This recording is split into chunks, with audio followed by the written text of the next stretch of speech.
që të njihemi botërisht, nuk kemi nevojë për shtet Bektashi. Dhe ne nuk kemi nevojë për kufi që të njihemi botërisht.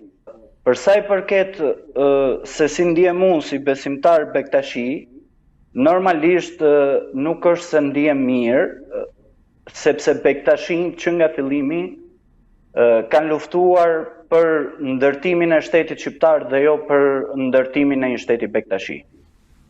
Kontributin bektashianët shqiptare kanë dhënë për ndërtimin e shtetit shqiptar dhe jo për ndërtimin e një shteti Bektashi. Se dëgjoj shpesh që ngatërohen dhe thon feja bektashiane. Jo, ne nuk jemi femë vete, ne i përkasim besimit islam, jemi urdhër brenda besimit islam, për vendime kaq të rëndësishme, siç është edhe ky vendim, për ndërtimin e një shteti Bektashi, Tarikati Bektashi duhet të thërresë një kongres.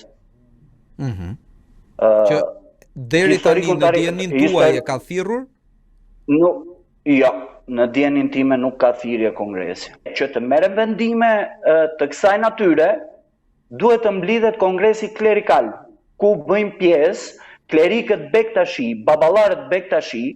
Në dijenin time, në bazë të statutit dhe organizimit Bektashi, duhet me patjetër të thërresë këshillin klerikal dhe nuk mund të marr vendime i vetëm. Ne kemi një organizim si tarikat që nuk i lëm vendimet e rëndësishme në duart e një personi.